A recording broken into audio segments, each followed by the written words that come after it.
Hola, en esta oportunidad vamos a ver el marginalismo ya más puro, al estilo Marshall. Es un poco ya más sintetizado, más avanzado y más puesto en diálogo con toda la teoría económica.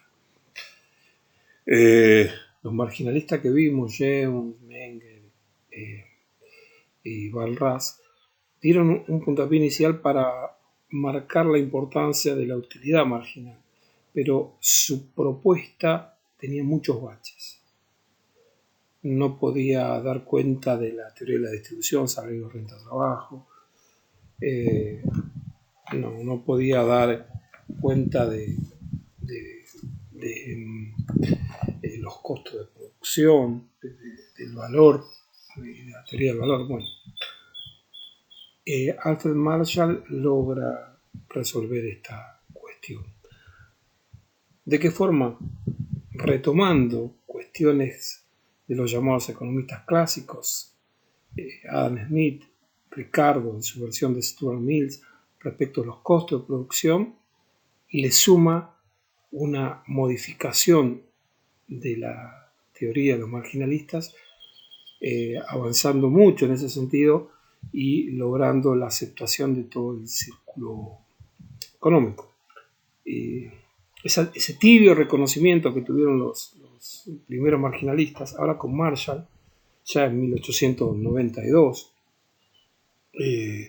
y por supuesto, post-crisis económica de 1873 en adelante, curiosamente, los economistas comienzan a tener un lugar relevante en la economía y en lo económico. Como hablamos, la economía, la teoría más pura, y lo económico, la praxis más pura, tuvieron sus primeros referentes en Adam Smith y en Ricardo como los teóricos de la economía, hasta llegar a los marginalistas, que los marginalistas eran puro lo económico. Había una teoría, pero una teoría de la praxis, de la práctica. De hecho, no le importaba mucho el origen del valor de los bienes a los marginalistas, sino el valor de la última unidad, o sea, ya puesta en el mercado, el intercambio puro, como habíamos visto. Bueno, Marshall reúne las dos categorías. Puede teorizar y puede hablar sobre la práctica inmediata de la economía, de intercambio. Puede hablar del origen del valor y puede hablar de la realización del precio en el intercambio. Es decir, puede hablar de la génesis del valor y puede hablar del momento puntual del valor.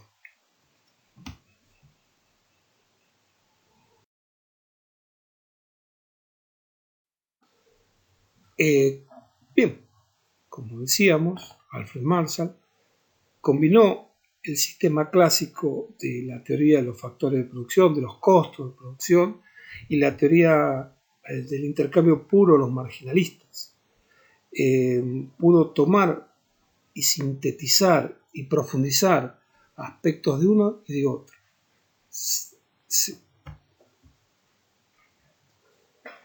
En definitiva, fue Alfred Marshall quien realizó la tarea de selección, recuperación y hasta descarte de ambas teorías, combinando de un modo propio, personal y profundo el sistema clásico y el marginalista. Cuando nosotros examinamos las proclamas revolucionarias, entre comillas, originales de los tres marginalistas que habíamos visto, Jevons, Menger y Walras, vimos que había algunas cuestiones que cuestionaban, valga la redundancia, la teoría de los costos de Ricardo y ponían énfasis más en el intercambio que en el origen. Bueno, la posición de Marshall era que los marginalistas soslayaron, minimizaron el trabajo de David Ricardo y exaltaron en demasía su propio trabajo. Marshall dice que cree que el avance científico de las teorías no se da a saltos, sino que es progresivo. Por lo tanto, es imposible o no es posible echar por tierra la teoría anterior sin proponer una nueva. Es decir, lo que hace cada vez la teoría económica es modificar la anterior, a veces mucho o a veces poco, pero siempre nunca borrando de un plumazo todo lo anterior, sino probablemente parte de lo anterior. Entonces, lo que se propone Marshall es justamente encontrar esta síntesis, como acercando las cuestiones que los marginalistas habían dejado de lado y limando, corrigiendo, seleccionando algunas de las cuestiones que los marginalistas exageraron en cuanto a su postura.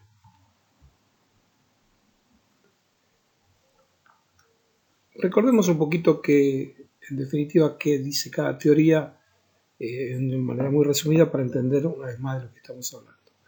La teoría de los costos de producción, de los factores de producción, donde intervienen tierra, capital y trabajo, es la propuesta por David Ricardo, donde dice que para lanzar un producto al mercado tiene un valor base que es producto de el dinero que se pagó de renta, la inversión que hubo de capital y el tiempo trabajado. Esto me da un precio base, el que en algún momento Adam Smith le llamó precio natural. Ahora David Ricardo le llamó precio base, que es el que es lanzado al mercado. Y allí el mercado de alguna manera convalida o no ese precio comprándolo. Pero siempre hay una génesis, siempre hay una historia. El valor de cambio de un producto lo da el mercado, pero siempre sustentado en un valor de uso. Como vimos, la teoría de los marginalistas, en la del intercambio puro, ellos entendían los bienes como caídos del cielo, puestos ahí de alguna manera mágica, porque no importaba, no interesaba. Era como la especie de metáfora de maná del cielo. Los productos estaban ahí, en el mercado, y una vez que se ponían de acuerdo comprador y vendedor, recién ahí se realizaba la transacción. En realidad los convertía en no productos, porque no importaba la producción. Bueno, esto dicen las dos teorías. ¿Qué hace ¿qué hace Alfred Marshall? Combina las dos versiones.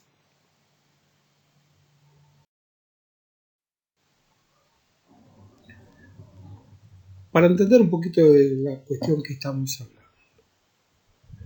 Para los marginalistas, el precio depende de dos factores. La necesidad, esto es la satisfacción que me da la última unidad, y de la cantidad, la dotación que hay en el mercado. En definitiva, el precio depende de alguna manera de la presión de la demanda. El precio depende de la demanda.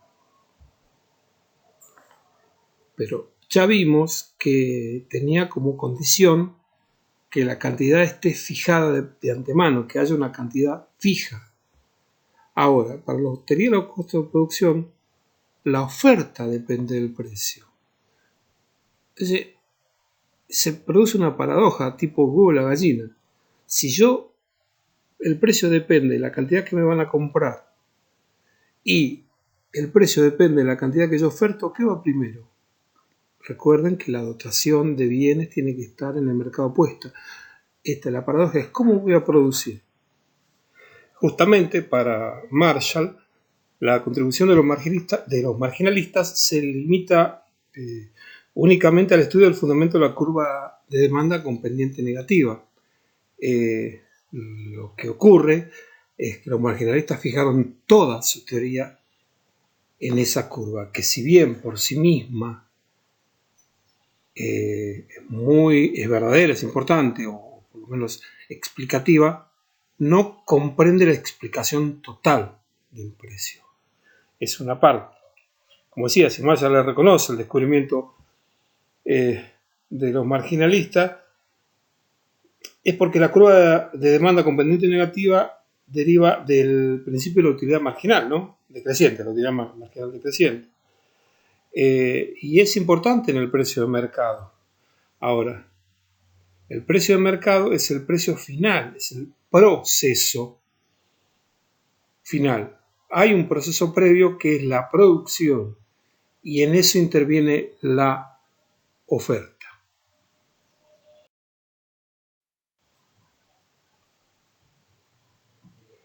Y aquí es donde proviene el gran aporte, el brillante aporte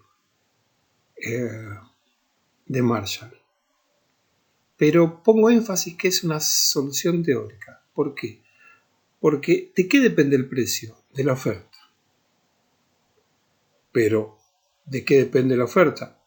De la cantidad de demanda que haya. Entonces, ¿qué va primero? ¿El huevo o la gallina? Marshall propone considerar la curva marginalista como verdadera y ahí fijar el precio del mercado. Una vez que yo tengo un precio teórico de mercado para sacar a la venta,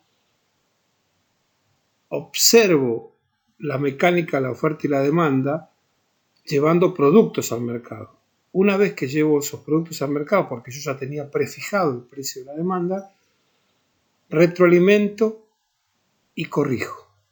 Y en la famosa relación de oferta y demanda determino el precio. Algo que parece muy simple, pero explicado de la forma de Marshall le dio sentido científico a la cuestión.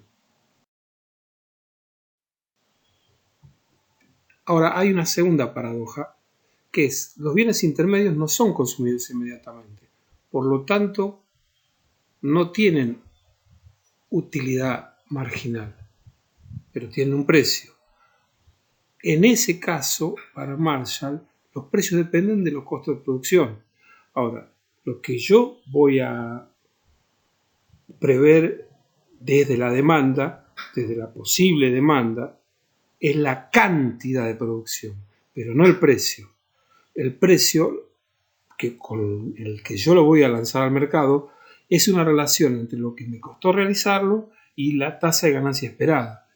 Ahora, ustedes saben que por costo decreciente, a mayor escala y volumen de producción, bajan mis costos. Entonces, hay una relación entre tres factores. La posible demanda efectiva, es decir, cuánto creo que me van a comprar, cuántos son mis costos de producción y mi escala de producción me determina un determinado precio que deriva del costo de producción.